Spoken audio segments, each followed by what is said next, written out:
what's going on, ladies and gentlemen, boys and girls, children of all ages? We are here with a pioneer, a legend in the game. We are very honored to have the one and only Mr. Shamrock himself. We have Rampage Jackson, myself, and we're about to give you guys a little behind the scenes of what happened and what went down through his career. We're very honored, very excited to have you here. My pleasure, man. Yeah, thanks for coming, man. My pleasure. Yeah, you started MMA off like in Japan, right? You started off over there in Pancrase. Yeah. In '94, I turned pro December 18th of 1994. Wow.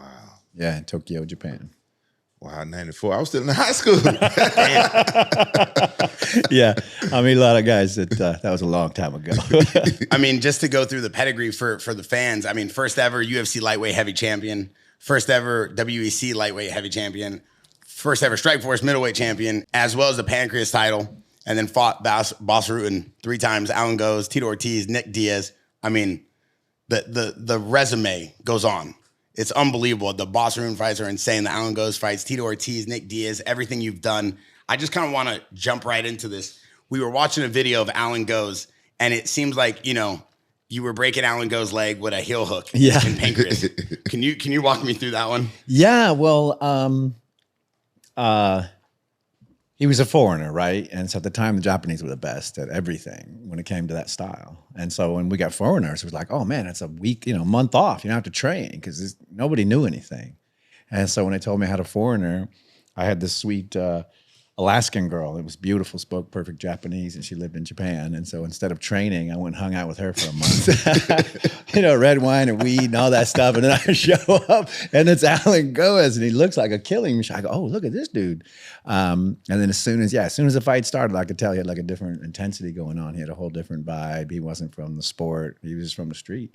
So yeah, I mean, I didn't want to break his leg, but he wouldn't give up. And then he fish took my eyeball when he tried to choke me.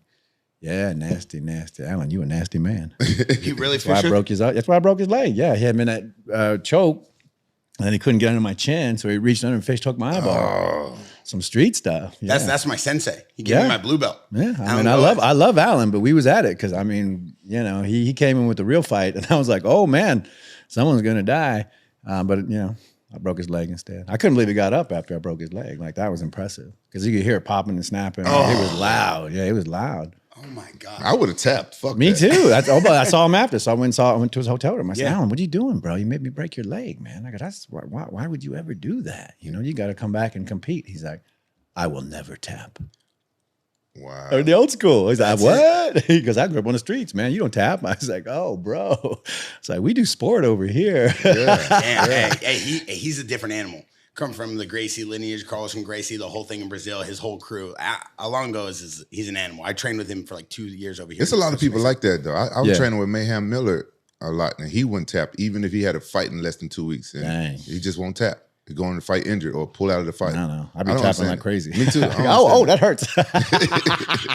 I mean, I can't imagine just sitting there letting someone break my leg. I would for sure have to tap. Was that the first time you broke someone's leg in a fight?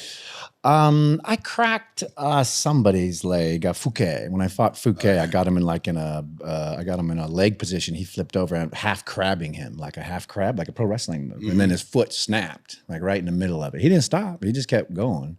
But yeah, that was the first time, and it was loud, and you could feel like pop on your arm. It's kind of, it's gross. You feel guilty? I used to. Yeah, back in the day, I used to. Yeah. Like, damn, I didn't need to do that. End the guy's career right there. But it's prankers. You get a hold, and you look at the dude. You be like, bro, I got you, and then it's really up to them, because you got them. But they can grab the ropes. Yeah, you can grab the ropes. You can do the escape, and that's what makes the game, entertaining and fun, right? Because if you got it, hooked on the first round. But yeah, that was just a weird, sick, early fighting game. Japanese were really far ahead of their time. For entertainment, they like the game. It's a big game to them. Yeah. How was it in Japan in those early days, like with Pancrase and Bas Rutten and you had the Frank and the Kens, and you have these like huge icons. Like, how was that whole environment back then in Pancrase? It was wild. I mean, I was in prison 8 months before I fought Bas Rutten for my first fight. I was in Folsom Prison. So when I got out, I didn't even know what this sport was. I didn't know what was going on. I'd never seen it on TV. Just my adopted dad, Bob, was like, listen, there's a new sport coming. you're big and you're strong, you're kind of tough, you know, you could probably do this. It's like, it's how he sold me. It's like professional wrestling. That's what he told me. I go, oh, okay, I'll give it a shot. I had no idea we were fighting in a cage and shit was all crazy like this. But yeah, going over there, it was just wild because I lived there for 2 months before I turned pro. In Japan? In Japan, yeah. I lived in Kanagawa-ku in the Pancrase dojo. So I went from Folsom Prison 6 months at the Lion's Den, and then I lived in Japan for 2 months in the Japanese dojo. And I waited for someone to tell me when I was going to fight. Wow. And then they came in one day and they're like, all right, December 18th, you'll be fighting Bas Rutten.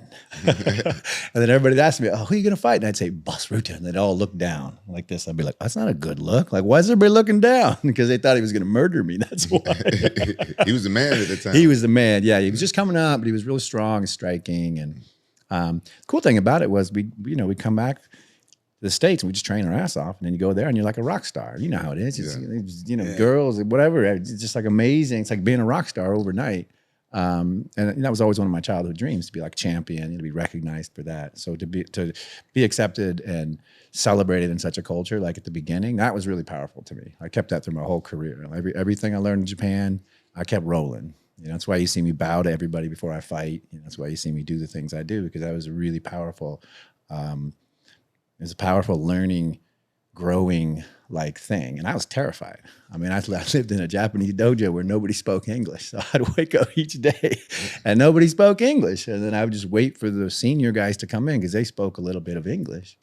And then I just follow these Japanese guys around all day, do whatever they did, don't exercises, do whatever. How did you get by, man? It's fighting. You don't need words.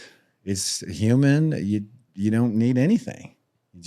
You're like, look at this. Move your head. Okay. I see why that's important. So yeah, I really figured it out. And then I had great teachers. My brother Ken was he was a okay teacher, but I had Funaki and Suzuki early on in Pancrase, and they had, 20 years by then. And they understood the finer mechanics of fighting. So like when Funaki taught me about balance and control, he brought out a ball and a stick. He's like, you're the stick. And he's like, look, and I go, oh my God, that makes perfect sense. Like, why was it so hard to figure this out? Because Ken had told me 900 times, how to, work this concept. But the Japanese made it incredibly simple, and I'm sure for my benefit because I didn't know anything. But that learning process is how I created this system, like how I beat everybody. Is because it was so simple. Everything I do is simple. It's ones and zeros. Like I look at fighting very, very simple. At the time, I was just terrified and just trying to survive and, just not get killed because it seemed really sketchy. But you go from prison to like the Japanese dojo, and it's just such a huge chasm of like reality. Can we ask you what you go to prison for? Yeah, sure. I have 23 felony convictions. I was a first-time criminal from the age of 11 until I was 17 years old when I went to prison. Damn. Yeah. 11 to 17, you committed 23 felonies. Well, I committed. Let me do that in the math here. I got my first felony when I was 11. Got another one when I was 12. Then I got another one when I was 13. And then when I was 17, I got 20 felonies in succession in one time. What was going on in your life during that moment? Well, at that time, like all the felonies before, I threw rocks at a train when I was 11 years old. I went to jail for it because it's a felony in the state of California. Oh, wow. A train's going 50, the rock's going 20, it hits the conductor at 70 and it kills him. And I guess it had happened a bunch of times. I don't know. I'm a kid in the country. I lived in a small farming town. But my friends and I were throwing rocks at this train. All of a sudden, these cops pull up, and they took me to jail. But being in jail was the first, or juvenile hall. I did 10 days in juvenile hall. I had turned 12 by then. And it was just the biggest, I'd never left my home. Biggest eye-opener I'd ever seen was hanging out with the bad kids, talking to them, telling them about my life. And they were like, bro, your life is jacked up. I'm like, what? I thought I had it good. So yeah, that's when I realized like my home was pretty messed up. And then I got another felony the next year. I thought it was a game, When I went and told my counselor, she said, well, you can't keep doing this stuff. You're getting in trouble and it's messing up your life. And I go, I know, but I'm getting locked in closets and I'm getting beat. I'm doing these things are happening to me and they're stressing me out. I think that might be the things. And I was talking to the other kids and they're like, bro, that doesn't happen in my house. That's child abuse. So I went and told my counselor lady and she says, well, the important thing is that you stop doing the crime. Because if you don't stop doing the crime, they will take you from your home.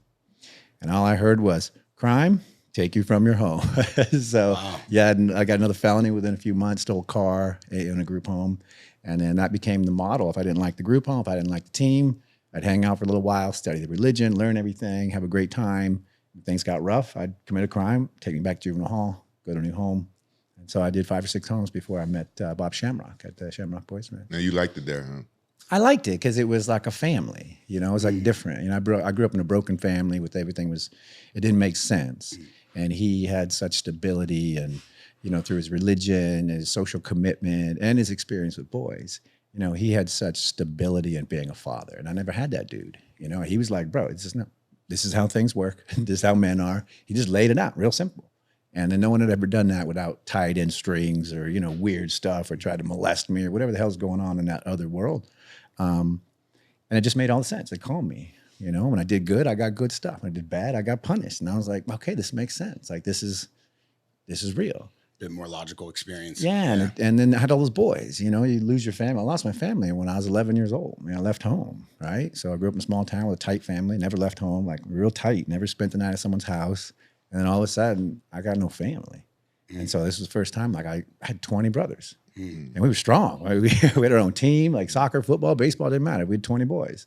And it became this, you know, this real family. And it was the first time that I felt like I had a family. Like, it was a really powerful human experience. When you got famous, did your biological family come looking for you? Oh, yeah. They always do. Yeah. And I never really lost contact with them. They just didn't want contact with me because I was a criminal. You know, I kept in prison and, you know, the path I was going down, it didn't seem like it was going to change. Yeah. And Bob, he was your first coach?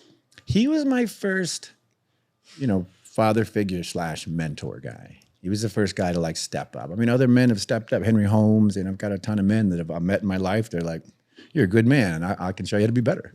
And Bob was one of those guys who, you know, he, when his wife left him, you know, his heart was empty. And he didn't know how to fill it. And I just happened to be the knucklehead who come along to fill it. And we kind of completed each other. We healed each other, you know, in that little moment. And then, you know, that's what was the basis of our love, you know. And then it just grew and grew and grew. And then, of course, I screwed it up. You know, I went to prison, all the other stuff. But even with him mentoring me and telling me what to do, I still did everything wrong. And then you got out of prison. Is that when your first interaction with Ken happens? Yeah, well, I'd met Ken when I was, I think, 14. Oh, okay. Because he'd already left the group home that I was in. He's 9 years older, so he'd already graduated, moved on, was in college. I think he was like walked on to the Chargers or something. He was an amazing athlete, and so he was the star of the town. But he had moved on from the Boys Ranch. I think he was going to college. But one day he came back, I think I was 13 or 14, and he introduced, you know, Bob. So I was my son, Ken, and introduced him to everybody. And then this is my very first interaction with Ken. Bob tells 15 of us boys, if you can hold him down so I can spank him for his birthday, I'll take you all to Trader Joe, or Trader Vic's, which is this really nice place in Las Vegas or Reno. And so I'm like, yeah, guys, come on, let's do this. I'm the only dude who steps forward. Ken literally just grabs my face and sticks my entire head on the ground, and I can't move. So I'm stuck like this, and everybody's like, no, bro. That's the first time I met him, and he was just crazy strong and muscular, and he just like literally took my face and stuck it on the ground. And then, you know, come 6, 7 years later, he'd be my coach and my first teacher. So right when you get out of prison, you go to the Lions then? Yeah. To like kind of rehabilitate, or is it you already knew you wanted to be a fighter? How did that happen? I had no choice. Okay. And the fact that I had 23 felony convictions, not like I'm going to get a job. I've never filled out a job application. You never had a job? No. Well, I mean, I had a job before I went to prison. Like, I worked at Payless as a cashier. I learned 10 key. I went to school for 10 key. Yeah. What's 10 key? 10 key. That's that little box on the side. Yeah. Before the scanners.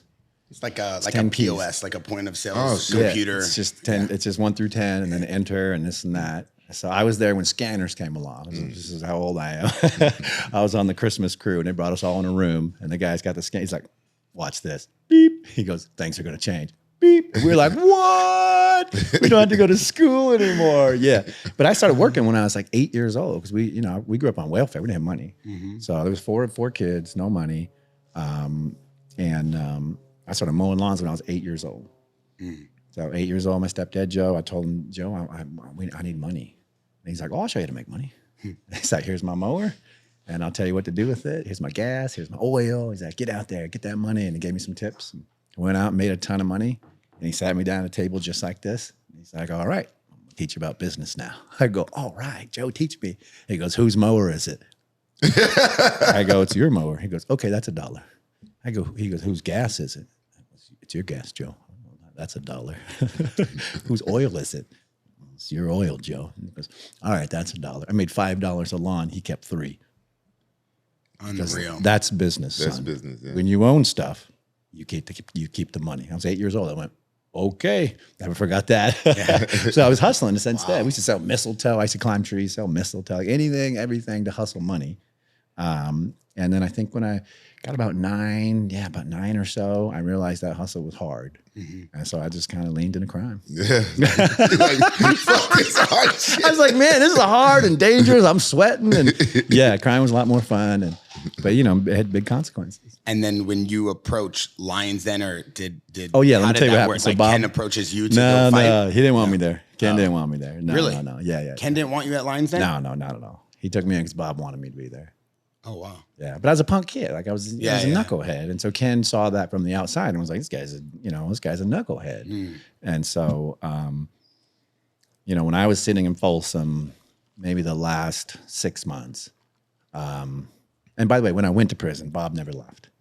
He started writing me right away. He's like, "You screwed up." He's like, "Invest in your body, invest in your mind. Like, you ain't going anywhere for 3.5 years.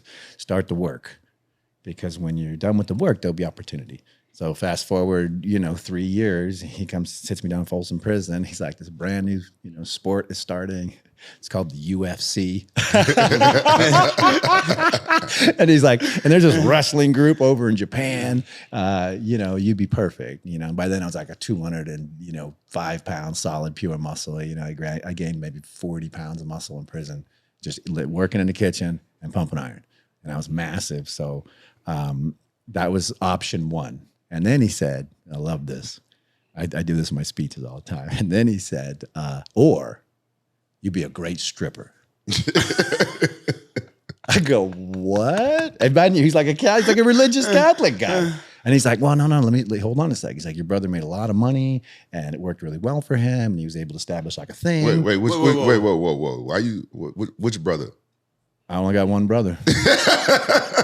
Frank Shamrock was a stripper, and Ken Shamrock was a stripper? No. Both. Hold on, I'm saying it the right way. Hold on. You never heard of the Italian Stallion?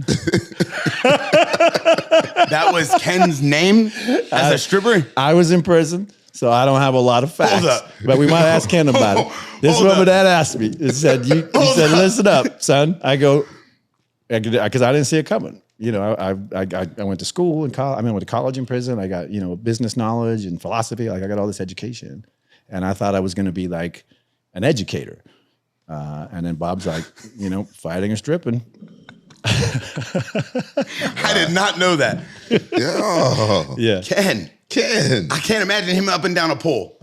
You got so much mass. I can't imagine. Why you want to imagine him up and down? I don't know where you're going with that. I don't know. You go left. You go left. No. That's crazy. Do men use poles in strip clubs? Do they? I have no idea. Did you ever take the job? No. I never let you finish. Yeah, never You didn't even try. There was no tryout. So strike Frank from the list, but leave Ken there. We'll go back to that later. But I did do the tryout for the Lions then and answered your question. Yeah. So when I got out back in the day, you had to do the only way in was through the tryout. And that was like this insane, 500 squats, sit-ups, push-ups, leg lifts, and then you had to fight somebody for 20 minutes. But did you wrestle in high school or anything? Nope. You had no wrestling? Nope, never wrestled. But your wrestling was great in MMA. I studied wrestling. Yeah. I studied boxing. 12 submission ground wins. I studied everything. Yeah. I knew nothing. I mean, I was just and I never played sports because I would get kicked out after the first week because I had all these kind of emotional issues and problems and, end up in a fight. And so I never made it past week 1 of anything. Except for I played baseball. I was a pitcher for baseball for maybe a season. But, so I didn't understand any of it, to be honest with you. I didn't know what was going on. Wow. I'd never seen the UFC on TV.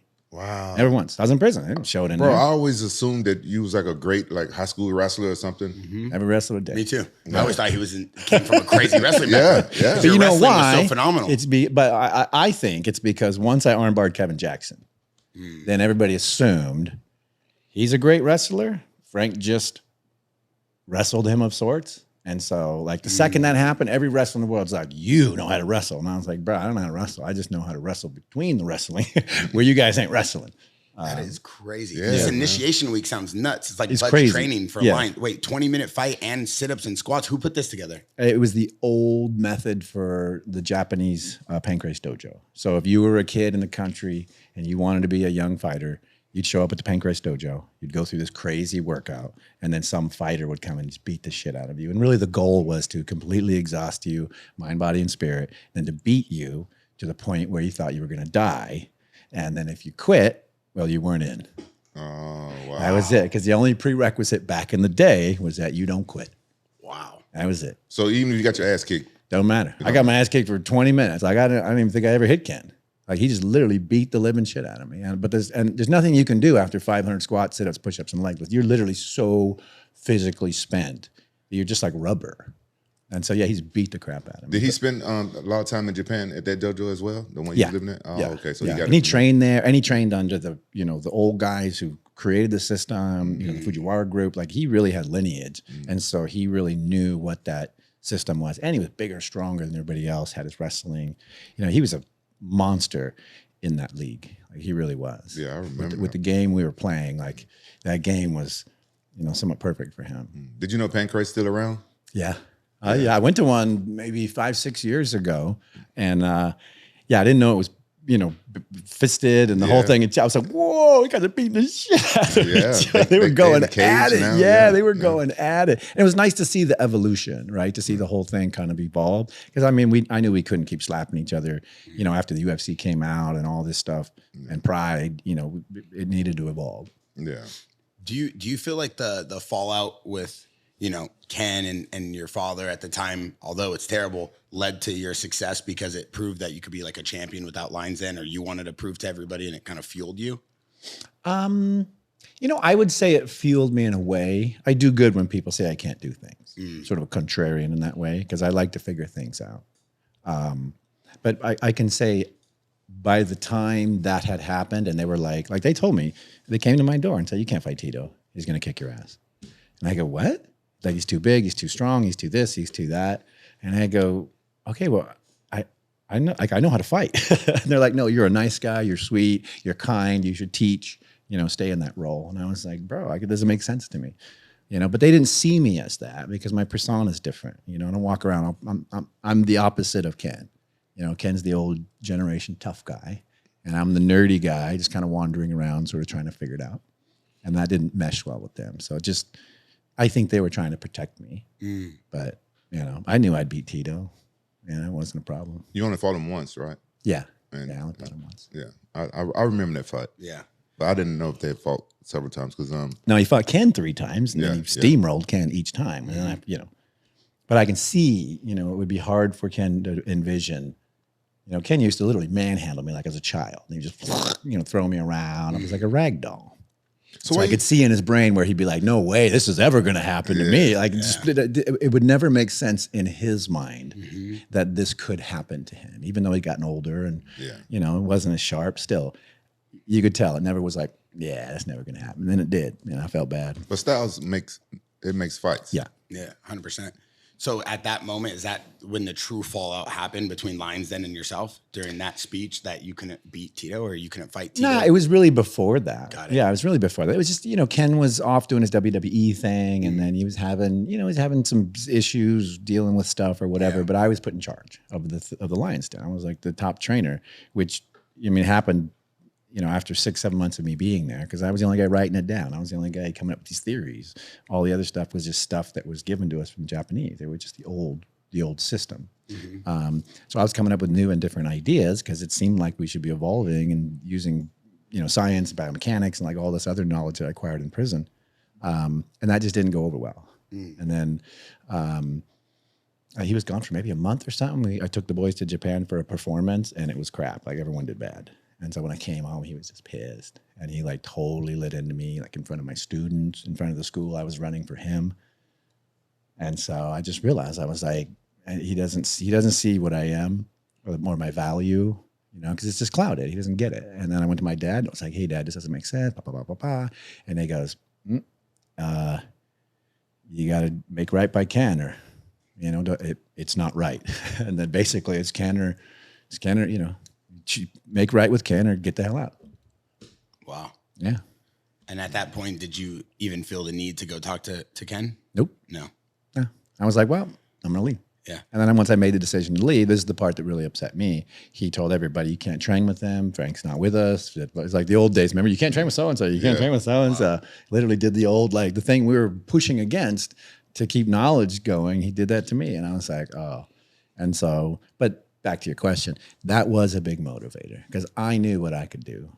I was seeing it every day. I mean, I got notebooks still full of this stuff. You still got the old notebooks? Of course, yeah, yeah. I just pull them out of the store. I was just looking at them. I was like, oh my God, I have every fight. I have every theory, every training session.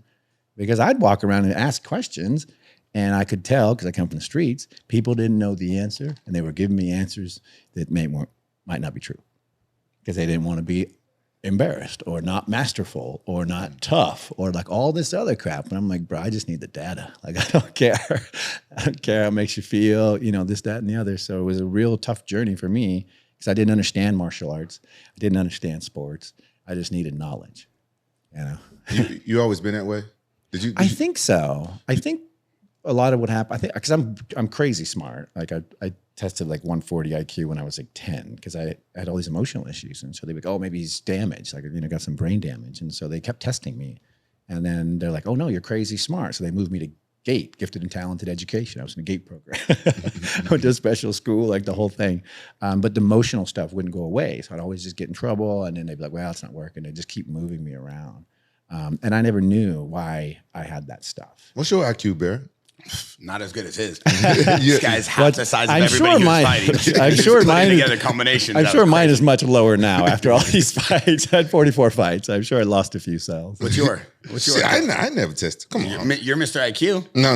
Hey, bring in the Scantron and the pencils. Let's see what Rampage can do. I don't even want to know my IQ. Yeah, I don't want to know mine either. I haven't done it since then, so who would know? No, but we obviously see the way you looked at fighting and the way your talent was far beyond a lot of people because of the size and what you were able to put together against these bigger fighters. You obviously understood the game better than most people. Your intellect on fight was next level. One thing I always want to know, Ken mentioned that, he was on the podcast and he mentioned, when it came to Frank, I felt like I always need to be tougher on him, be harder on him. He's my brother and I need to show everyone there's not going to be any, unfair advantage and he's got to do the same thing as everybody else. Do you feel do you feel he always had your best interest at heart, though, when you guys were coming up? No. No. It's like, fuck it, no. No. Yeah, no. He wasn't like the tough big brother. You just thought that he was just, Do you feel, though, that you learned more from him, though, in the beginning stages of your career than you would have if you just went somewhere else? Because you talk about going to Pancrase dojo. Yeah, 100%. Yeah. And Ken has all my respect for being my first teacher. Like I knew nothing. I was in prison. I know prison fighting. Prison fighting's easy.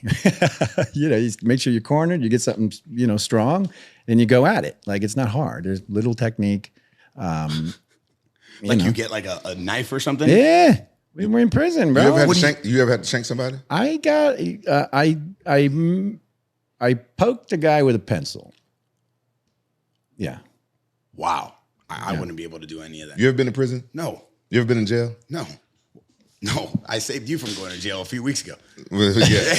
And who you saved from going to jail this weekend? Why you trying to bring it up? Why you trying to bring that shit up there? Why you trying to bring? I'm just asking you a question. Why you trying to bring? This weekend was a very intense weekend for our good friend Luke Rockhold. It was very intense. He had some issues. I had to go handle him for him. I never been in prison. I never been in prison. I've been in jail. Yeah. I went to jail in Susanville. Nah. Yeah. I've been in that jail. I hated that jail. That changed my life. That's a crappy jail. Oh, that's a crappy jail. Yeah, that's a crappy jail. Oh my God. I spent some time there. So you come out of prison though. You had no idea that you wanted to be a fighter after you do the Ken thing and you go through all that system and then you start fighting and then you go overseas. When you were overseas, were you still part of Lions then though? The whole time? Okay. Yeah. So you stayed a part of Lions then the entire time? Until 1997. Got it. Yeah, that's when it fell apart. Got it. And a lot of it was because Ken's success. Like he'd left. He was doing other things, bigger things, and he'd left me to run things, being like what I was doing. And so, and I was a knucklehead, to be truth. Like, I'm sure I wasn't doing the best I could, but my focus was on learning. Because I thought this whole thing was life and death. I grew up where things are life and death, and so, the whole sporting aspect to it didn't make sense to me. Like I was always in there. That's why I was so intense. That's why I was so focused. It's because I was pretty certain someone was going to die, and it was probably going to be me.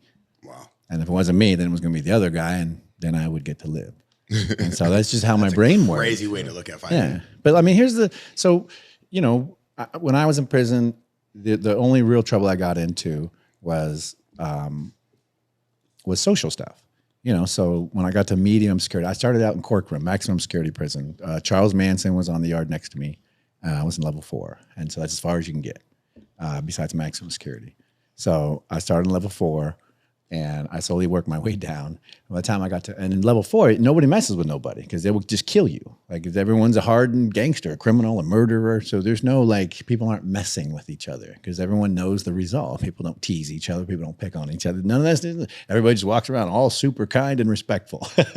But when you go to medium security, you got all these knuckleheads in there, and they're in for dumbass stuff. They're not hardened criminals. So when I got there, I was in Jamestown, which is like a level 1 or 2 prison. And there you're in dorm living. There's 18 people in a dorm, all mixed races. And so you got to work out amongst your group who watches the TV on a certain night, who's doing what the social rules are. So everyone agreed, hey, these are the rules. The Mexicans get the TV on Monday night. The whites get the TV on Tuesday night. Wednesday night is blacks night. Thursday night is others night. And then it just rotates like that. And nobody messes with the system because that's how things work. So I'm in there one day. Mind you, I walked alone when I was in prison. I didn't join a gang. I didn't do all this other dumb shit because I didn't want to get more time or have any commitments. If your gang gets in a fight, you get in a fight. That's the rules. You're in the gang. And I was like, I got to get out. So I never joined that stuff. I always walked alone. But it made me a target. And I was big. I was scary looking. But every once in a while, and this is the once in a while, I'm in there watching TV one night. And a couple black guys come in, and they're like, turn the channel to Living Color. That's when Living Color was on Thursday nights. And I said, oh, hey, guys, Mr. Nice Guy over here. Hey, brother, it's the Others TV night. I'm the other. And the guy's like, yeah. He just keeps changing the channel, puts it on his channel. 3-4 more guys come in. 3-4 more guys come in. And there's like 8 dudes standing around. And I'm going, oh, hey, excuse me, guys. Mr. Nice Guy. Hey, excuse me 1 minute. It's the Others night. I just want to remind you. And the biggest dude turns around and goes, yeah, fuck you. And in prison, that means he's punking me and bitching me. Yeah. And if I accept that, that means that everybody else in that dorm will come by and be like, yeah, well, fuck you, and take my shit. And in level 4, that's a death sentence, right? So I came from that world, and this happened. I go, what would Frank do? So I went in the bathroom, got the mop wringer, a big plastic mop wringer, industrial size one. I got some pencils, stuck them in my thing. I went out there, and I smashed the first dude with that mop wringer, and his whole head exploded. And then I pulled those pencils out and started poking fools. And I fought these 8 dudes until the police came. Wow. And then when they came, these guys are all piled on top. There's blood everywhere. And they're like, what happened? I said, man, I went to turn the TV channel. These 8 black dudes slipped and fell on top of me. Now it gets worse. I do 60 days in the hole. I won't tell anybody. 60? 60 days in the hole. Because I wouldn't tell anybody. No, I come from level 4. You don't tell anybody, you'll get killed. So I was just going to sit in the hole until they figured it out. So 60 days later, they come and they're like, all right, you're going back. And I go, where am I going? And I go, back to the same yard. I go, same yard? And they're like, yeah, but we've moved those other guys. And so my brain goes, fuck, somebody ratted. Because why would they move those guys and bring me back? If I'm the only guy who comes back, everyone's going to think I'm the rat. No. Yeah. And so I show up 60 days later, and all those guys are gone. And I'm like, oh, man. So the next day in the kitchen, I'm sitting there by myself. I used to always read in the corner of my back to the wall after my work. And 50, 60 dudes come in the room, shut the door. They're like, you're a rat, and we're going to kill you. And I was like, oh, this is one of those life moments. How you get out of this one? This is one of those truth moments where I should just speak the truth. Yeah. I just closed my book, and I stood up, and I said, I ain't no fucking rat. If you're going to kill me, let's do this. And then they all went, no, we're good. We're good. Level 2, nobody's tough. They were like, no, we're good. You're right. That makes sense. They all left. Unreal, dude. Yeah. It's terrifying. Yeah, bro. Yeah. I mean, but that's the type of stuff I experienced before I started fighting. So then when I got to fighting, I was like, all right. easy at this point. All right, it's hard, and people are dying, and it looks brutal, but I could probably get through this. It wasn't that. I think a lot of guys would be traumatized, just like showing up for fighting one day and then having that experience. And for me, I was like, been locked in closets in prison, you know, beat. You know, it's like it wasn't that big of a deal. Solitaire, how was that? Like they just feed you, right? Is it dark? When you're in the hole, you only get out the shower. And that one had a mobile shower. So the shower would just pull up in front of your door and you step out the door in the shower. Lights on 24/7. You just lay there. They wouldn't turn the lights off? Nope. No lights never go off. Because you're in the hole. You're there for, you did something bad and they're trying to figure out why you're there. Or you did something bad and you're going to stay there for a while. And so I did something bad. They were trying to figure out what happened. See, stories like this it makes me glad that one time I did that I did like 47 days in jail. I was like, fuck this shit. Yeah, it wakes you up quick. Yeah. Yeah. Well, I'm never coming back. Yeah. I mean, that's like that is something that you can't even teach or explain to someone until you experience it. Cause I can't imagine what that would feel like. I don't know what I would do. 80 dudes come in the room, say, yo, you're a rat. Be like, I don't even, like, that's crazy too for you to just be like, all right, cool, let's do it then. You'd be thinking about 80 dudes coming on you in the room? Nah, you crazy. We talking about a serious moment. And you take this now. Finally, it's happening. It's raining, man. It's raining, man. Why are you always thinking about dudes? I don't be thinking about what are you gonna do? 80 dudes coming I'm at just you. repeating what you just said. 80 dudes coming at you. What are you gonna do? I'm gonna fight. I'm gonna fight. Man. How would you fight 80 guys at one time? Man, you just fight till you die, bro. Oh, that's it. That's it. Yeah. What would you have done? No, they would have just mobbed me. I've seen it. You see it on the prison yards. Oh my like God. they'll 30, 40 dudes will just mob a dude, and then they'll leave and they'll be all poked hold and just laying there. How many guys you taking at one time? The most guys I ever fought at once was 4 dudes. You and 4 dudes together? Yeah. Fighting. Dang. Yeah. Most I fought was like 2. I mean, I don't count that a fight because I had all the weapons. Yeah. And the guy's back was literally turned to me. I literally smoked this dude. He didn't know what was happening. It's still a fight. He though. never saw it. I was like, bing, and he was first. I can't imagine. After the 20-minute fight with your brother to like initiate into, lines that, did you ever get to fight him again when you were at like the top of your career? No. No. In that way, he did have a lot of respect for me once I got to a certain level. Like Okay. once I turned pro and stuff, he kind of was like a hands off. Okay. He's like in that space, once you hit the pro level, then you're all kind of equal, of sorts. Got it. And so he did, give me that respect. But Ken would always kick my ass. Like, I was like a child. He was like, he'd just twist me up dude. like a knucklehead. Yeah, He was a every single heavyweight time. too, huh? He was a heavyweight. And what people don't know about Ken, he was uncommonly strong. Really? Like, he's just massive strong. I mean, I think he held the high school bench press record. He probably still does. Yeah. I don't think he lifted weights. That's not what Tank Abbott said about him. He just went in and did it. Yeah. Did you hear that video? No. Yo, I pulled up the Tank Abbott video talking about Ken. Yeah. Oh my gosh. Tank I Abbott love said it. he was stronger than Ken. So Really? as we, he did. We'll pull up the video too. You might be able to confirm or deny the allegations. But as we go further into this, one thing I wanted to kind of hear from your perspective is how big was the trilogy with Bas Rutten? How big of it in terms of being pivotal to your career, pivotal to the sport of growth, of everything that was going on at the time? How much impact do you think it had? I think it had quite a bit because I think it was the beginning of sort of these great stories that were opening up into what would become now great storytelling and fighting. So, Bas, I didn't know who Bas was. I just knew everyone was scared of him. And then after we fought, we hang out, drank beer, had a blast. And I was like, oh my God. And so he's my new buddy. And I didn't have a lot of buddies. So, even though we were battling, we still shared all this other stuff together. It was really nice. We're still friends to this day. He's a great guy. He's a great guy, but he's always been that great guy. Yeah. So I got to meet a great guy. We just happened to be doing this thing together. Wow. But yeah, when we weren't beating hell, we were all partying, having fun and socializing and learning and training together. And like, it was a whole thing that was very, I think, uncommon for that time. But it's because we had that friendship. I want to know about the Pancrase days. How were the groupies back in those days? Well, so I am in a non-consensual monogamous. I am in a consensual non-monogamous relationship with the world. And What does that mean? Consensual and what is it? Monogamy? monogamous You know relationship. you know what monogamy means, right? That's called marriage. Yeah, like two. Yeah. Oh, yeah. One Yeah. person. Yeah. Yeah. Yeah. So you're I you're in a practice marriage. Consensual non-monogamy. So you're in a non-marriage, but I am not married. With the you might have world. to break this down a little bit more Yeah. for me. I don't have a high IQ. That's okay. Yeah.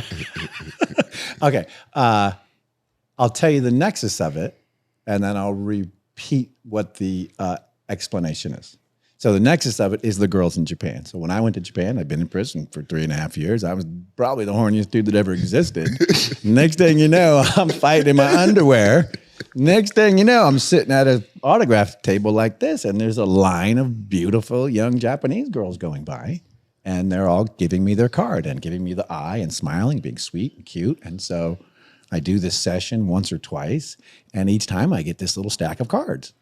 And so I'm like, with these cards, I just keep stacking them up, keep stacking them up. And then one day I'm sitting there, and this old Australian dude, was it Gregory Schmidt, I think was his name. He looks over and he goes, Frank, that's a lot of cards. I go, yeah, they just keep giving them to me. He goes, oh, you don't know about Japanese culture? I go, no, not at all. I grew up in the country. He goes, oh, well, in Japan, you can't meet somebody unless you present them with your card. I go, oh, he goes, yeah, it's a cultural thing. You see it all the time. Business, you got to bow, present your card, whatever. If it's a business card, they want to do business. If it's a personal card, they want to do personal. I go, oh. He goes, let me look at your card. I show him the card. He goes, yeah, bro, that's like 50 personal cards. I go, no way. He goes, call the number. I call it. Hello, mushy mush. I go, what's Frank Shamrock? She's, oh, I stay at a hotel. And they would just stay. Because they were there to support, participate, and have fun. It's a different vibe over there. MMA is totally different over there. And have fun. These words in this, oh my. Because to them, it's a game, and they're being able to participate in some way with that game. Which is, you're the prize. Well, I'm the prize. Oh, no wonder you love Japan. I'm the thing. Oh my God, it all adds up. And they would be wonderful, and they, I would, start getting athletic, and they'd be like, no, save your energy. You have to perform. Wait, you would do what then? I'd start getting athletic. Listen to what he's saying. Getting athletic. Listen to what he's saying. I would start to get use context clues. Athletic, okay, or energetic, meaning I would expend a considerable amount of energy. He's about to smash. He's like, no, let me. They would all go. Oh, they would all go. No. You have to perform. Oh no. Let me care for that, so you can perform and be your best. Because that's the mentality. So you just lay there, and they go, okay, we do. They do the work because they're like, well, I can't let him work too hard. He still has to perform. So it's like the social conscious is so much bigger. What a culture than what we're doing. We're like, oh, I'm trying to get laid, and they're like, okay, that's Rampage. Rampage at Fred's and HB on a Friday. So when I got divorced, and then I started dating, right? I realized like I'm not doing the monogamy thing because it didn't work for me. I tried for 30 years with 3 different wives. Oh, wow. And it didn't matter what I did or how hard I tried, it didn't work. And I wasn't a cheater. I wasn't a guy. And so when it ended, I go, maybe we should try something different. So I started studying these different lifestyle cultures, and I got onto consensual monogamy, which means non-monogamy. We all agree we're not going to be monogamous. We all agree it's not just you and me, or we make an agreement. Hey, Bob might be in on it, and Jim, but we'll all look after each other and protect each other because that's the right thing to do. Because if you don't do that, you're a dick. So once I started moving into that phase, then I realized these stories are the perfect mind tool to let women understand what I'm trying to do. I'm not trying to be a dick. I'm not just trying to have sex. I want to have relationships with these women, but I can't commit to marrying them. I'm going to move in with them. I don't want more kids. I don't want to pay another mortgage. I just want to hang out and enjoy dinner. Wow. Or a movie or a hike or something fun socially. And then most of these women are very successful like I am. They have their own lives. They don't want me hanging around and sweating on them or grossing my dirty socks around. They don't want that shit. They want a good-looking man at dinner who comes home and gives them some good loving, a nice cuddle session, and then they want to go back to their lives. And so I realized there's a lot of people that are very successful just like me. They don't want that shit. They just want to have a good life. And if I can enhance their life and they can enhance mine, we're hanging out. And then if we can't, then, nice to meet you, bro. I'll see you around. And that's the next thing.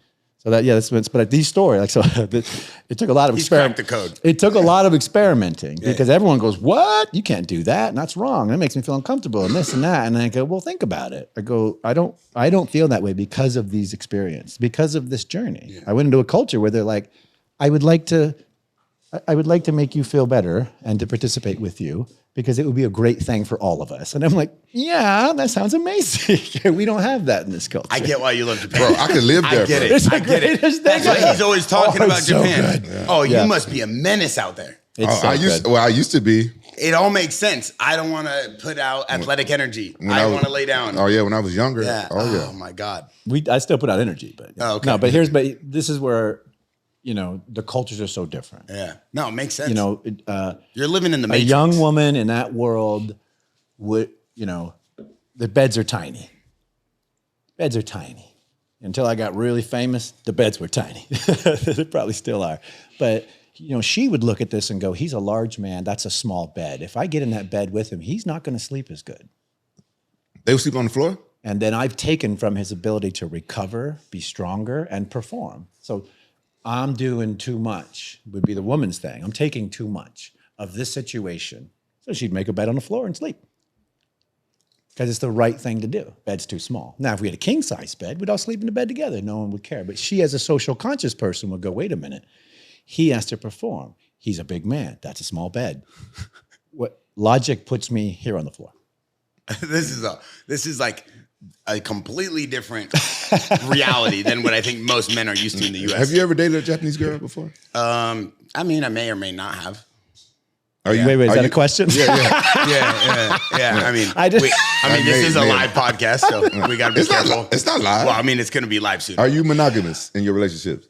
Like only have one girl? Yeah. If I'm dating a girl or if she's my girl, yeah, it's one girl. Just one girl? Are you? No. Well, I know, but you hang out at like unique situations. No, I just don't. Places. I'm kind of like I just don't believe in monogamy, and my thing is women cheat more than men. No, honestly, you're gonna get killed for that one. No, I don't care. I'm just keeping it real. But men, we just get caught more, right? So it's been times where it's true. It's true. I've been in relationships where women, they try to like lock you in and try to like make you be faithful and stuff. Then they out cheating. I'm like, man, fuck this. I just keep it 100 from the get go. Yeah. No, you guys are for sure living in the Matrix. You guys have cracked the code on a whole nother. This is Da Vinci Code level. So for all the fans watching, the way they've mastered life, it will take you years, but you too can do it. Is it true that Pancrase fired you out of spite of your brother? Is it true that, because he left? Probably. Really? Yeah, I think it was just a cascade. He had such power over there. He was one of the bigger stars, and I think he was kind of holding them up a little bit, on his desire to exit and maybe make more opportunity. Yeah.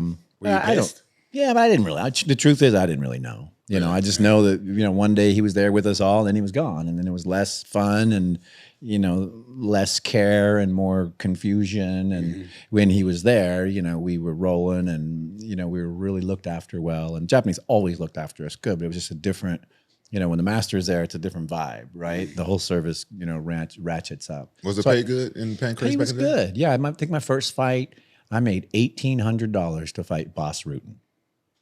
Which in 1994 was a fortune. That was real money. And then $1,800 to fight Bas Rutten. $1,800 in yen or American? No, American, yeah. Oh, and then my second one was 2. And then I think I went to 22 or 24. 2,400, 24,000. 2,400. And then my first contract was $5,000 a month. I think I got that in 1995. And so that was good money back then, though. Good money. I made $5,000 a month cash wired directly to my account, whether I fought or not. No way. Yeah. So they had you guys like on retainers just to make sure we were on stayed. Performance contracts, and they were like a year. And so they'd be like, all right, get it, we're going to send you. I mean, I'd get $5,000 every month, first of the month, right in my account. That is amazing. It was amazing. I came from prison. Like, I worked for 11 cents an hour in the kitchen. That is amazing. It would take me like 2 weeks to, get a bottle of shampoo. From the commissary, which, 11 cents takes a long time. That's crazy. And at 26, you decided to retire, right? After the Tito fight? Yeah, 26, 27, yeah. What led to that? That was young. Yeah. Well, it was a dual thing. My claim to fame, besides doing all the stuff for the sport, was I came in at the absolute worst time of the sport. Like we lost 90% of our audience on, TCI Time Warner, which means we were left with 10% of our number. And it was just, you lose 90% overnight and the whole thing crumbles.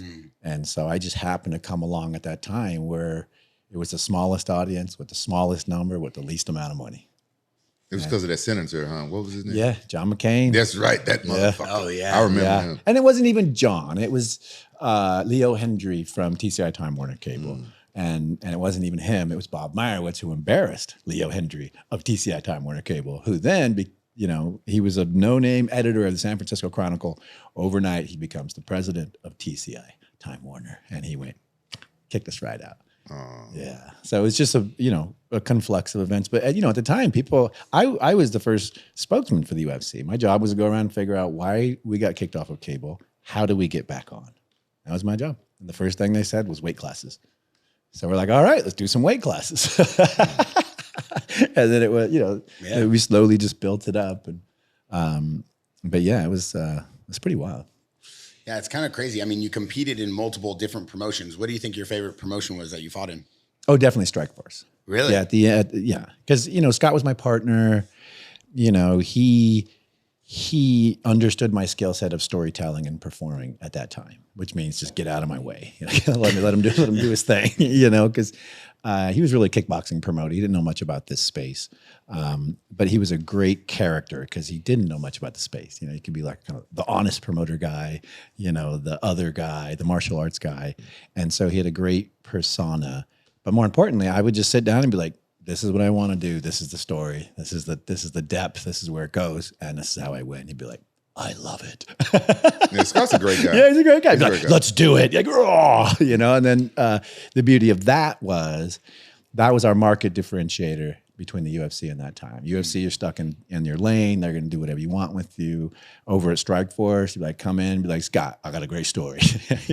And a guy, and he'd be like, I love it. Let's get it done. So that to me was like, I always felt like I was held back by the promotions because I had so much ability to perform, and then it just wasn't. I didn't have a place for it. You know, I didn't have the mic. Yeah, I mean, obviously you were pretty like undersized in the early divisions of UFC and MMA. If you were competing in today's game, you know, with the weight cutting and smaller divisions, which division do you think you would fall in? I'd be 155 pounds. Oh wow! Damn, all the way from 205. Yeah, when I was 205, you know, I did powerlifting, bodybuilding, you know, by that time it would have been 5 years. You know, because I was incarcerated all that time. I was just, you know, so, you know, it took me 5 years to put on all that muscle. But I mean, it was only needed at that time because everybody was so big. You know, everyone was massive. I was tiny compared to everybody else. So, you know, to protect my body for just impact, you know, general strength, leverage, all that muscle was necessary. I think now I don't need that muscle. You know, I just need to, you know, be fast and smooth. And Are you still doing any martial arts training or whatever? well, I train in martial arts every day, but not with my body. Yeah. Whoa. Yeah. What is that? That's like yoga? Well, Fire? my whole process is mind, body, spirit. And so my body is, you know, most people don't know this, but when I was 16, my right leg went numb and started dragging behind me. And so I went to the doctor and he goes, oh, at some point you've broken one of your vertebrae in your spine. You need immediate spinal surgery. You're never going to play contact sports. You're going to be in pain for the rest of your life. And you need to be careful you don't become a drug addict from the pain management. This doctor told me this when I was 16. Jeez. And so I go, oh, shite. I go home to my group home dad at the time. He's a big hippie guy. And he goes, oh, those chiropractors are those doctors are quacks. We're going to go see my hippie-ass chiropractor. So we go see this dude. He tells me the same thing, except for he says, but you can manage this. You keep the muscles strong. And I'll show you the exercises. And he goes, as long as you keep this strong, you'll stay upright. You know those guys that are knocked over like that? That's what I got because it slides off and then you're done. So he goes, keep it strong and you're good. So it didn't bother me until I fought Enson Inoue in '99. And when he bent me over like that, folded me like that, he compressed my lower spine and it hurt it so bad. And I fought Kevin Jackson 3 weeks later. It still hurt. Because what happens when you know, for me, the bone pops out and it literally sticks over here. So I got to push it back and get it lined up again every single morning. So still that way, nothing's changed. So every day for me starts by, you know, straightening, structuring, and getting my machine in order so I can go about my business. That's a whole process. Is that why you retired so young? Yeah. I always had a bad back. It was all I would be in gyms crushing everybody and whoop, and they'd carry me out. They'd carry me out, and I'd be like, oh, you know. But I have a structural deficiency. It's never gotten better. So the body care has become a whole thing for me. Like all I do is get up, care for my body, stretch my spine, eat the best I can. To me, that's a martial art. I want to live to be 100 years old. I'm going to make it, feeding the machine and caring for it that way. My mind, every day I learn, study, tweak, bend, theorize, I explode my mind every single day because I know the value of growing that tool. And then for me, the spiritual stuff is it's a martial art in and of itself. Like I go out and I touch the world with my spirit, and then I let the world interact with me. And that only comes from, just being in a place of real peace and care and love and being strong enough to go out and, do the thing. Yeah, you're in good shape, though. Are you on any supplements at all? Nope. Damn. Yeah, I take nothing. Never done steroids. Never did anything. I did creatine back in the day. Now I gained 40 pounds on prison food. That's crazy. They got terrible food in there. They got terrible food. Yeah. It's the worst food ever. Prison and schools. In schools. The schools now though are pretty good. Like my daughter's in high school. Yeah. Man, they like some good stuff now. It's turning the tide. But People was complaining about it so much.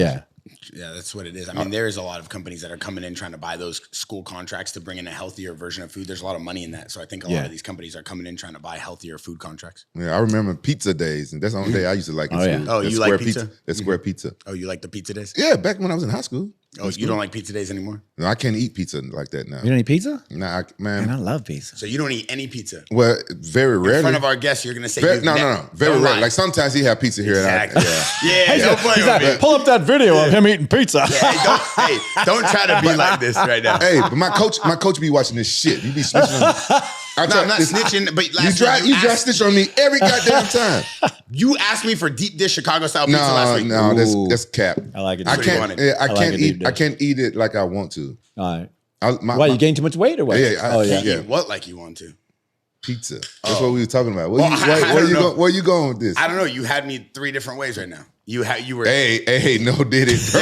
You had me thinking about something else. Show me the tank. He got those 80 guys in. Show Rampage like this. Oh, more for me. Yo, shows the tank video. So this is him talking about your brother. Wait, is that Tank over there? Yeah, that's Tank. Oh my god, where's my glasses at? I gotta see this old Tank guy. was on last week. Oh, I haven't seen him. He's talking about Ken. Did you drop him? Run the volume too. Yeah, they're right there. They're right there. No drop? Yeah, run the volume. He looks different, huh? Whoa. Right. Dang. When he's done, I'm thinking the guy's going to go, whoa, I don't think I was that big at the time. It was about 250. And hoisting a lot of weight around. Barbell weight. Funny fake weights like people like to call on the internet bullshit. Oh, he's bouncing 600 pounds off his chest. Oh, come the hell. He's been good. Yeah. No, I'm a fighter and I need to accelerate and have fast, quick twitch muscle power. You gotta be strong, even bouncing the weight. You still gotta be strong. So that's stupid to say shit like that. Well, who else I heard on your show say he benched 600 pounds. That's why I wanted to get it on tape. And here it comes. They put it on the UFC, whatever. I was commentating. Ken Shamrock. Oh, the only time Ken Shamrock has been under 600 pounds, you have to be at a plus size whorehouse. Oh! Bro, he floored me with that. Okay, one, that's bro. good. That's good. I like that. Tank Abbott does not play games. Dude, I love Tank. When it comes to Ken Shamrock's so snappy weight abilities. Bro, he floored me with that one. Oh my god, that is fantastic. But you're saying your brother was strong though? Yeah, he was legit crazy strong. So is Tank in the right for that one, or what do you think? I don't know. I mean, I never saw him pump 600 pounds, but I mean, I can say Ken and Dan Henderson are the strongest people I've ever tied up with. Oh wow, Dan Henderson's strong. Yeah. Wow, that's crazy. That's a unique list coming from you. I mean, you've seen everybody there's to see. Yeah, Henderson's like a tree. Oh, and it didn't move. I go, oh no, nothing moved. I go, oh, that's not a good sign. You didn't think Tito was strong when you fought him? He wasn't strong. I mean, he was strong. He had natural strength, but he didn't have the functional leverage strength like Ken and Dan. Like I tried to, but Dan like flicked his shoulder and like, shucked me off. Like, what happened? Like, he didn't even do anything. He's, and I fell off the guy. Yeah. And I was holding on with all my might. Like, he was just so strong and functional in that position. Yeah. And Tito didn't feel that way. He felt, strong and big, but not, like, it didn't feel directed. You know what I mean? Yeah, Tito's a pretty big dude, and it seems like he's massive. It seems like every podcast, a lot of people are saying he's not as strong as he thought he was. Yeah. Well, that's the thing, is I was never strong, ever. You look strong. I look strong because I do bodybuilding and I shape everything, fill it in, make it look amazing. But like compared to Ken, I mean, he was 10 times stronger than me. I just never had that like natural strength. My muscles are all squishy. They go right to the bone. They're like all puffed up and awesome looking. But you touch Ken's arm, it's hard as a rock. And it's just a different density of muscle and strength. And I never got that. Mine was all technical and movement and mechanics. And the speed that I could do those things. Hey, who was that fighter that you picked up and slammed and knocked him out? Igor Zinoviev. That was it. I didn't really remember his name. Yeah, he got destroyed. I felt bad. That's the legit one where I was like, oh man, I killed this guy. And then I was a spokesman for the sport. So I'm like, oh, I killed the sport too. I was like, oh, darn it. I think that was perfect execution. Perfect. Yeah, I dreamt that. Just like I dreamt the Kevin Jackson armbar. All that stuff, the Tito fight, that stuff all happened in my dreams because I do deep meditation. I do heavy visualization right before I go to sleep. So I'm living in this ether world, and then my consciousness slips into it. And back when I was training, I just started training again because what else are you doing? So I would be sitting like this, but also training in the ring, and I would be able to converse and watch and look as a third person and go, there's something there. And then I would wake up and go, I know what that something is, and I would write it down, and I'd go back to sleep. Wow, I believe in that. I believe in that. Then I'd go in the gym in the morning, coach, and then he'd go, okay, and he'd pat me on the head like I was some idiot. And he'd be like, okay, just keep, stay focused. But I would write these theories out, and then I would prove them, and that's how I got all that stuff done. Because I was thinking differently than everybody else. I was thinking about completing the circles, making the whole thing a system. Doing like Bruce Lee. The most amount of damage with the least amount of edge. Like all this stuff was in every technique I did. There was never like, I'm just going to do this because it, somebody taught it to me and it, looks cool. Everything was like, this is the most amount of power. This is where I'm strong. This is my structural base. This is like everything was as finite as could get because that's what I relied on, the science. Because then I knew. I was like, okay, well, Tito's massive. Everyone thinks he's going to beat me, but the science says I'm going to kick his ass. Wow. And if you watch the fight, I thought I had him in the first 30 seconds because I watched all of his fights and I knew if I turned my back to him, he would grab me wrestling style and lift me up. And I knew he would expend a ton of energy and then drop me. So when he lifts me, I hook his legs. So he's stuck in an impasse and then he throws me down. And I had planned to spin around an armbar at that time. And I get all the way around and just miss his head by a couple of inches. But how you missed that big ass head? That's what I said. Well, he was longer than I thought. And so when I spun around for the arm, I wasn't hip up because he was just, in that way, Ken was right. He was a big man. And I didn't know I would need a little more space. And so, I snapped it on and I go, moop, and I'd pop right and go to the next move. And then the next plan was I was going to ride him like a horse because I knew he didn't have the vascular training to keep up with the speed I was going. Yeah. I mean, it's crazy how you were able to kind of break down the entire fight in your head before you even fought it. I mean, I'm sure a lot of fighters do that as well, but to hear in person from you right now is do you believe in that? Pretty intelligent. Yeah, I visualize like for my business. I always tell you that oh, this is where we're going to go. This is what we're going to do. You've seen it like a year in advance. We're going to build this and then we're going to build that. Then we're going to do this. And then you just keep saying it more than most people believe that if you just say it, it's going to happen. But if you say it and you kind of just keep attacking the plan towards that, what you're saying, or have everybody else believe it around you, it's kind of like that energy all aligns. Yeah. And then you start knocking off these little smaller goals that help you end up getting that bigger goal. But do you meditate and visualize as well? I don't meditate, but I visualize everything. Like when I'm showing you all the designs over and over again on repeat, that's me thinking out loud, but visualizing where I want to be next. This is the reason I started teaching martial arts. Really? Because I didn't understand enough about it. Yeah. So once I started teaching, I'm like, whoa, I'm learning way more, trying to figure out if this is the right technique and like the whole thing. I'm learning way more when I'm repeating it and I'm teaching it and then I'm breaking it down to simplify it for someone else to learn. That's when I was like, whoa, this is the secret. So I taught my whole career because I was always learning. So we'd get a theory. I'd be like, oh yeah, and here's the proof, here's the data, here's the video, here's what happened, and then I would pull that in and we would study it like we're nerds, like scientists. Oh, let's study this thing. Let's study the spinning heel kick and figure out, is it the thing?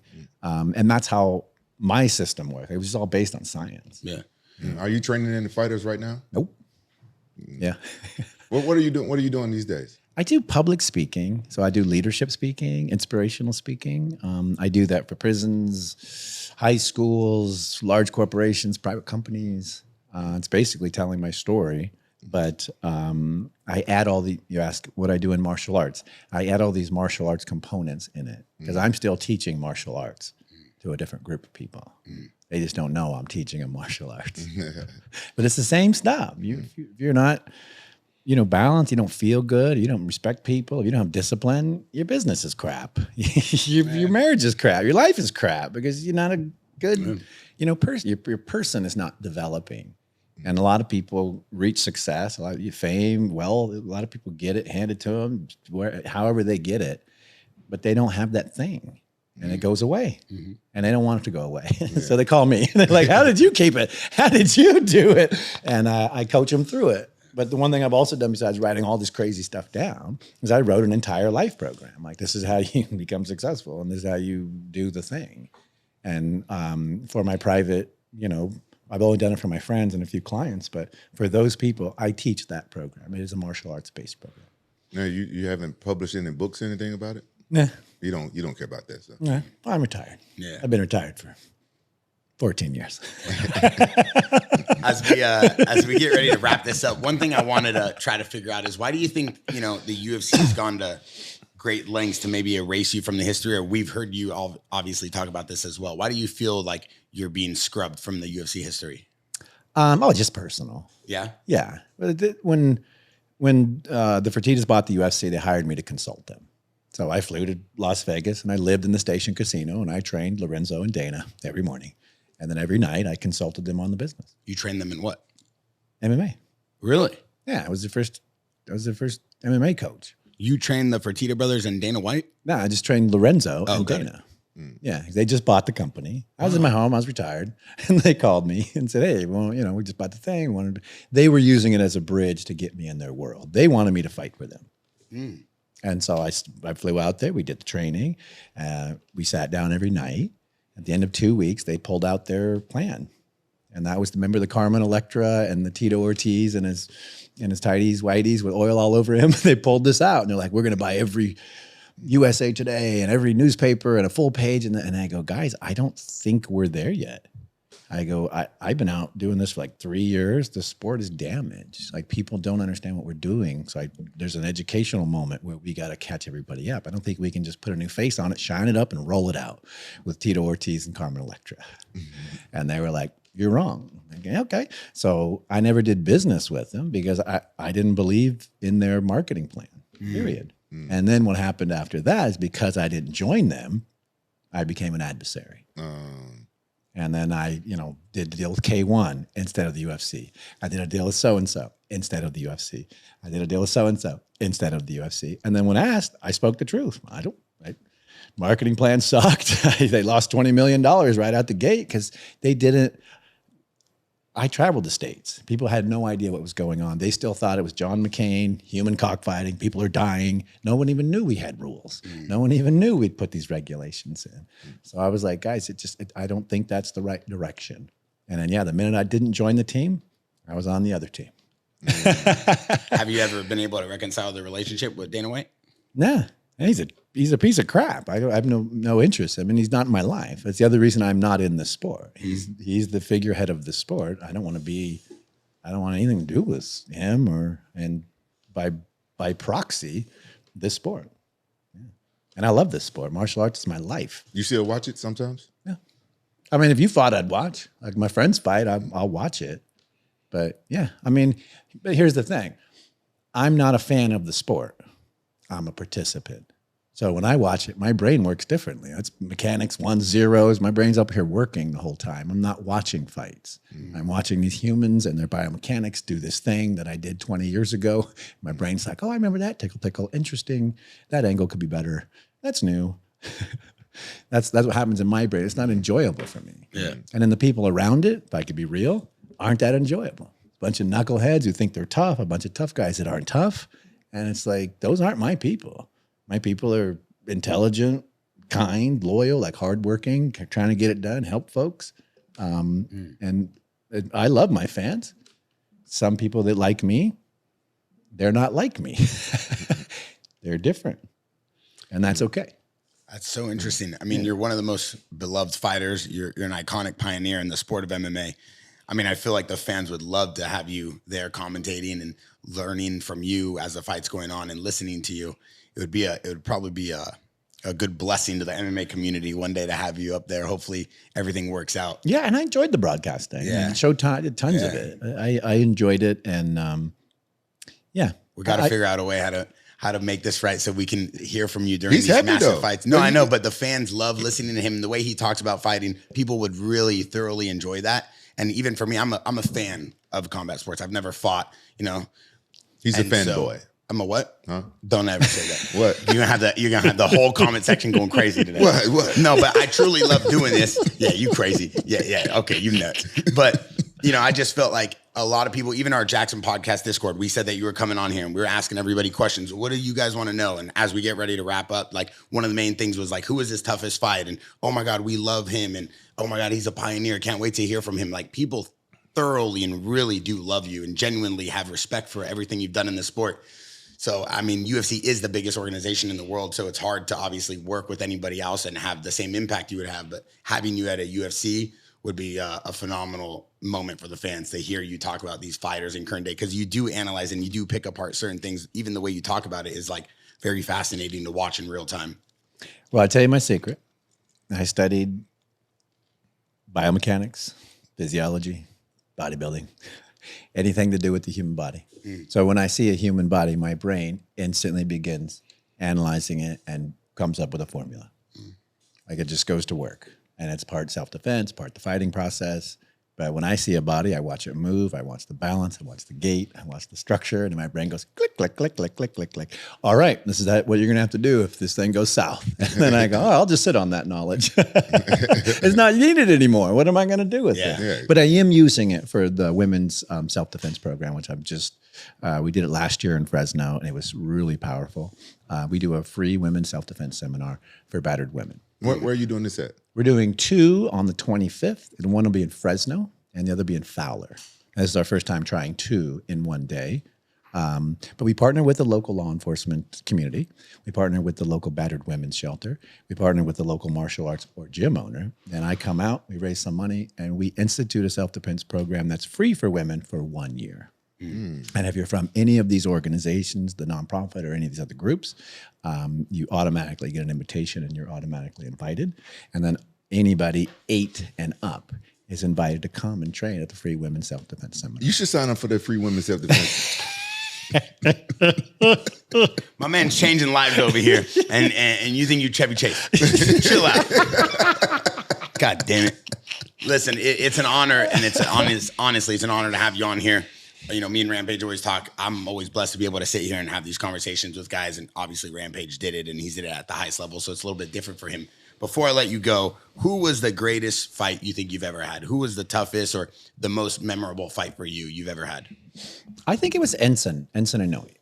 Yeah.